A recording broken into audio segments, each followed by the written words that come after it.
जगातली सर्वात जुनी संस्कृती आणि सभ्यता आहे।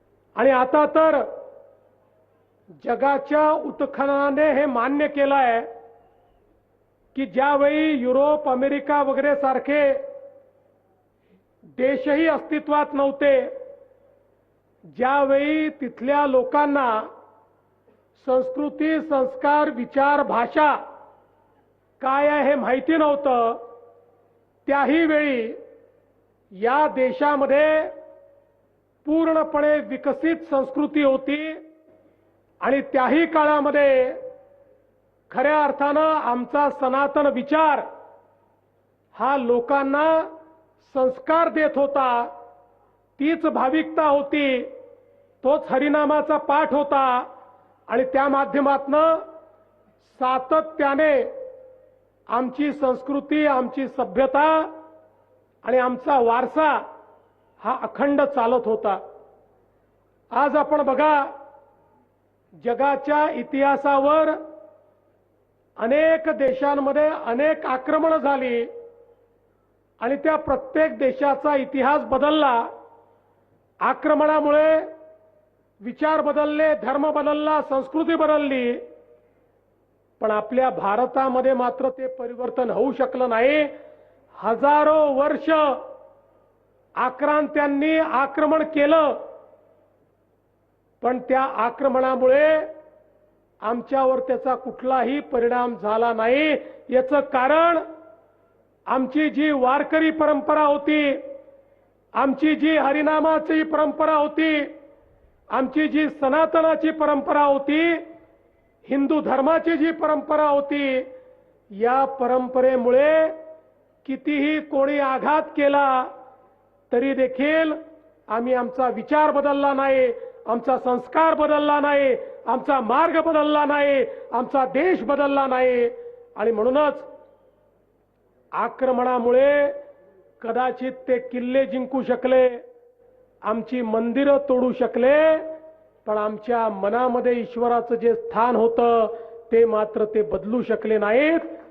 आणि याचं एकमेव कारण होतं या भारतातली गुरु परंपरा।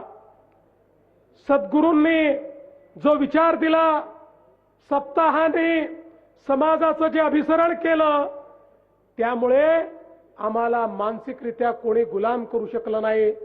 आमच्या वारकरी परंपरेमध्ये कोणालाही निमंत्रण न देता सर्वांची पावलं आषाढीच्या निमित्ताने ज्यावेळी पंढरपूरला जायला लागली, आक्रमण तर अनेक झाली, पण तरी देखील ही पावलं कोणी थांबवू शकलं नाही। हरिनामाचा गजर हा कोणी थांबवू शकला नाही, पांडुरंगाचा गजर हा कधीच थांबला नाही। ही खऱ्या अर्थानं आमच्या संतांनी आम्हाला दिलेली परंपरा आहे।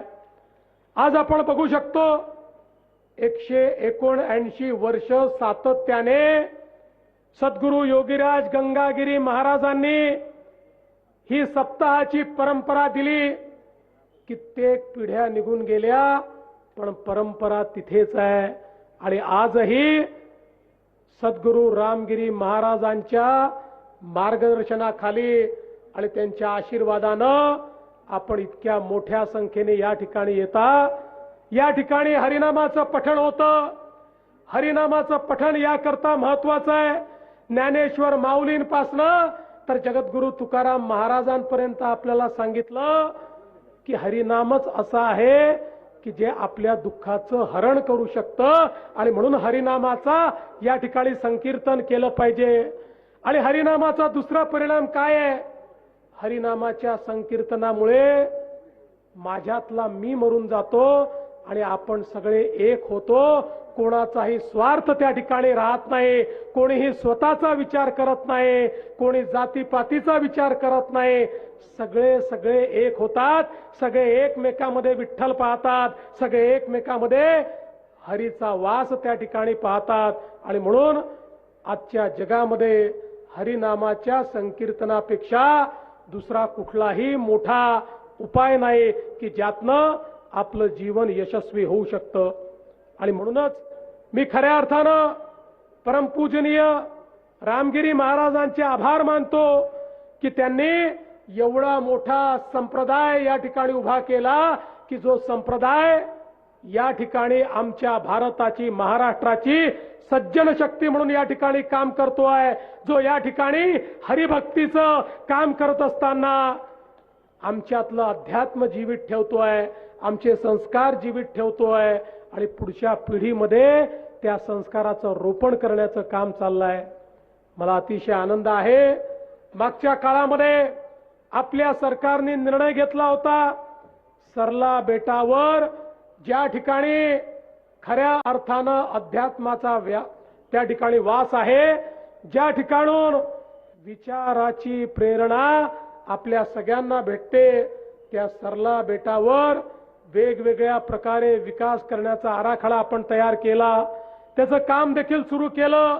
तिथला अतिशय चांगला हॉल झाला, रस्त्यांची कामं आता त्या ठिकाणी मोठ्या प्रमाणात पूर संरक्षणाची कामं आपण करतो आणि पुढच्या काळामध्ये हा संपूर्ण विकास आराखडा झाल्यानंतर अतिशय सुंदर अशा पद्धतीनं हे जे आमचं सरला बेट आहे हे संपूर्ण महाराष्ट्रातनं येणाऱ्या भाविकांकरता एक अतिशय ऊर्जेचं केंद्र असेल।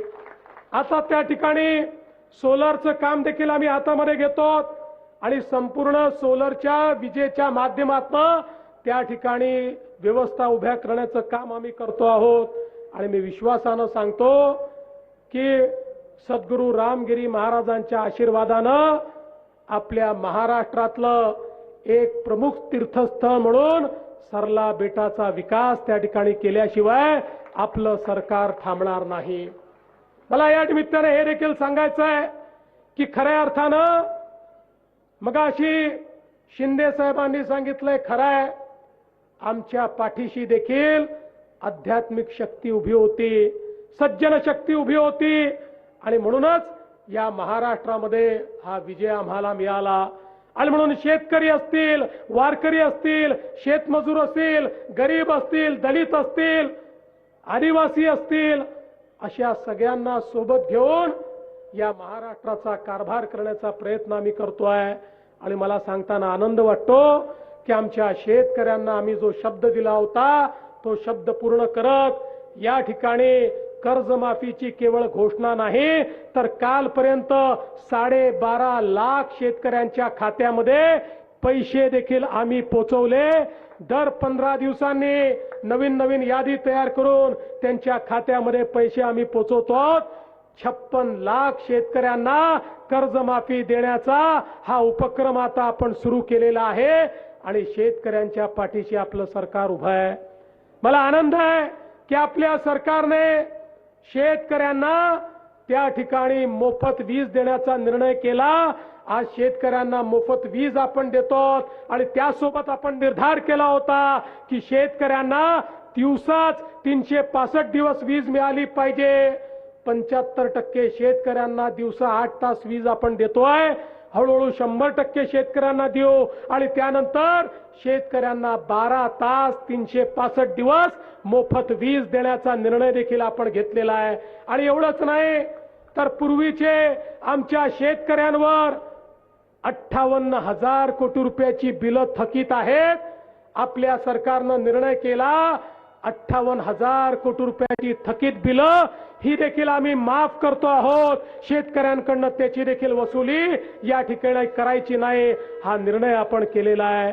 कारण आमचा बळीराजा आमचा शेतकरी हा खऱ्या अर्थानं आमच्या केवळ ग्रामीण भागाचा नाही तर आमच्या अर्थव्यवस्थेचा कणा आहे आणि तोच खऱ्या अर्थानं अशा प्रकारच्या आमच्या हरिनामाच्या माध्यमातनं आमच्या सप्ताहाच्या माध्यमातनं आपल्या आध्यात्मिक शक्तीला जागृत ठेवतो आणि त्यामुळेच आमचे संस्कार आमच्या परंपरा या चांगल्या पद्धतीने या ठिकाणी चाललेल्या आहेत।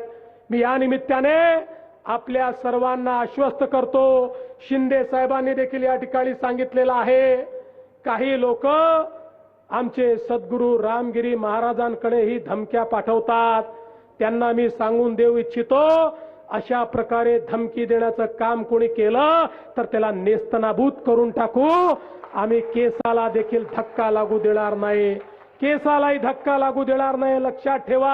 आणि खऱ्या अर्थानं आपल्या सगळ्यांचं पाठबळ, आपले आशीर्वाद जर आमच्या पाठीशी आहे तर मला या निमित्ताने निश्चितपणे असं वाटतं, हा जो सन्मार्ग आपण सगळ्यांनी स्वीकारलेला आहे, या सन्मार्गावरनं चालण्यापासनं आपल्याला कोणीही थांबवू शकणार नाही, हा विश्वास व्यक्त करतो. आणि हा आशीर्वाद घेण्याकरता काल्याचं कीर्तन या ठिकाणी आहे आणि त्यानंतर प्रसाद आहे. तो प्रसाद ग्रहण करण्याकरता या ठिकाणी आपण सगळे लोक उपस्थित झालेलो आहोत. या आनंद सोहळ्यामध्ये आम्हालाही सहभागी करून घेतलं, त्याबद्दल आपले मनापासून आभार मानतो आणि माझे 2 शब्द संपवतो. धन्यवाद. जय हिंद, जय महाराष्ट्र, रामकृष्ण हरी. हरिनामाचा गजर कुणीही थांबवू शकला नाही, ही संतांची परंपरा असं फडणवीसांनी म्हटलं. परक्रिया आक्रमण झाली मात्र आमचा मार्ग बदलला नाही. भारताला कुणीही मानसिक गुलाम करू शकलं नाही असं फडणवीस म्हणाले.